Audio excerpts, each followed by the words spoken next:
Microsoft Word advance tips and ট্রিক্সের আজকের ক্লাসটিতে আমরা দেখব যে বিভিন্ন পত্রিকায় অথবা ম্যাগাজিনে আমরা দেখি প্রথম অক্ষরটি বড় করে একটি ডিজাইন করা হয়।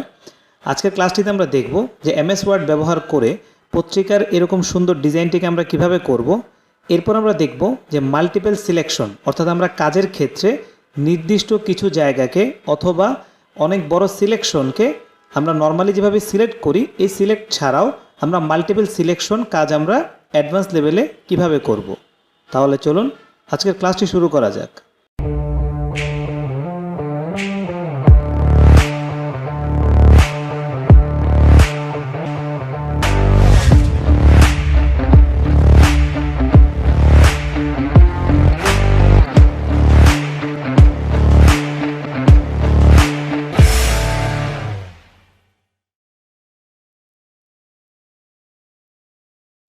শুরুতেই আমরা স্ক্রিনের ডকুমেন্টসটি লক্ষ্য করি। এখানে যে লেখাটি আছে এই লেখার যে প্রথম অক্ষরটি আছে সি, অর্থাৎ এই লেখার যে প্রথম অক্ষরটি ছিল সেই অক্ষরটি ছিল নর্মালভাবে। তো আমরা এটাকে পূর্বের রূপে করে দিই, কন্ট্রোল জেড প্রেস করি। এখন আমরা লক্ষ্য করি এখানে যে প্রথম অক্ষরটি আছে সি, এই অক্ষরটি কিন্তু ছোট হয়ে গিয়েছে। তো এটা যদি আমরা আমাদের ক্লাসের মতো করে করতে চাই, অর্থাৎ আমি সিকে সিলেক্ট করলাম, দেন হোমে গেলাম, আমি চাইলে এখান থেকে বড় করে দিতে পারি। তো আমরা লক্ষ্য করি আমি যদি এখান থেকে বড় করি তাহলে কিন্তু আমার সি বড় হয়েছে, কিন্তু যে ফরম্যাটিংটা অর্থাৎ আমরা ম্যাগাজিনে যেটা দেখি একটু আগে আমরা যেমন দেখলাম সেই ফরম্যাটটি কিন্তু হলো না। তো এই ফরম্যাটটিকে সুন্দরভাবে করার জন্য এমএস ওয়ার্ডে একটি অপশনই রয়েছে যেটার মাধ্যমে আমরা খুব সুন্দরভাবে এই অপশনটিকে করতে পারবো। তো সেই অপশনটির নাম হচ্ছে অ্যাড এ ড্রপ ক্যাপ। তো এই অপশনটি আমরা কোথায় পাবো? ইনসার্ট অপশনে গিয়ে এই ডান দিকের যে টেক্সট বর্ডার বক্সটি আছে এই বক্সের মধ্যে আমরা একটি অপশন পেয়ে যাব অ্যাড এ ড্রপ ক্যাপ।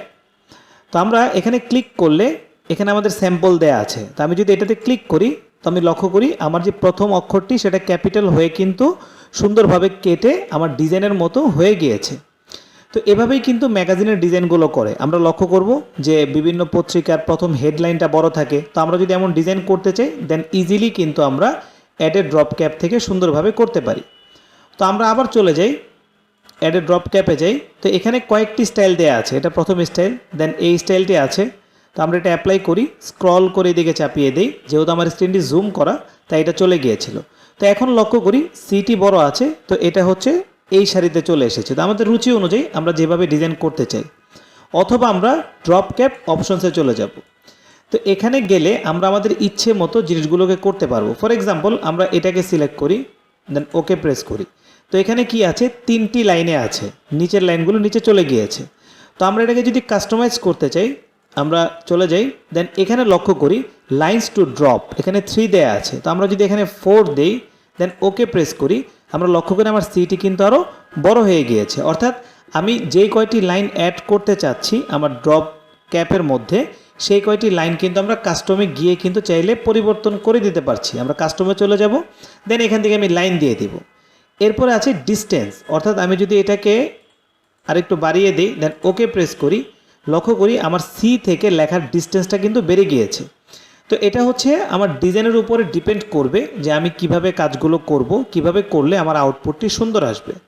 তো অনেকেই এটা আমরা মনে করি যে যেহেতু টেক্সট অপশন অনেকেই ভুলে হোমে খুঁজতে থাকি, আমার মতো এটা অনেক সময় আমি হয় যে হোমের এই পাশে খুঁজতে থাকি।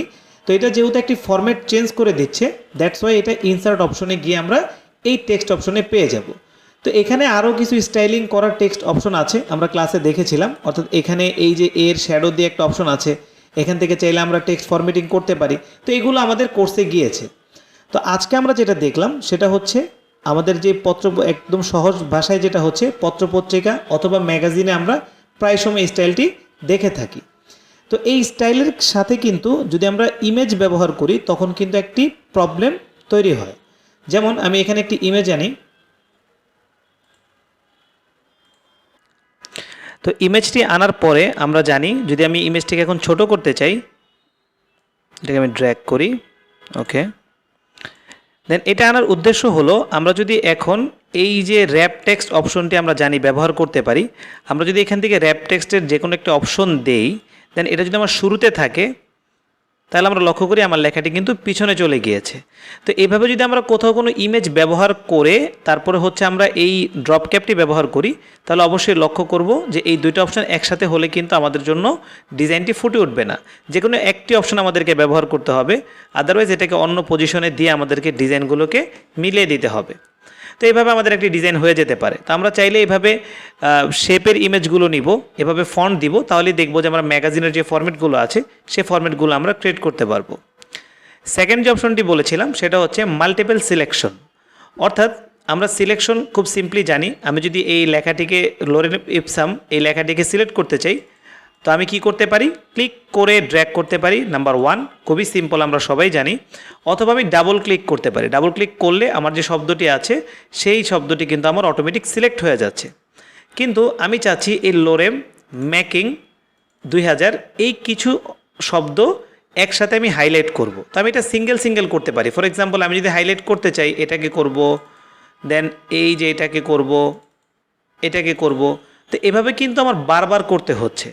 তো এটাকে আমি খুব ইজিলি চাইলে করতে পারি। সেটা হচ্ছে আমি কিবোর্ড থেকে Ctrl+Shift চেপে যদি ক্লিক করতে থাকি, তাহলে কিন্তু আমার এটা সিলেক্ট হতে থাকবে। যেমন হলো, আমি এখন সিলেক্ট করি, Ctrl+Shift চাপলাম,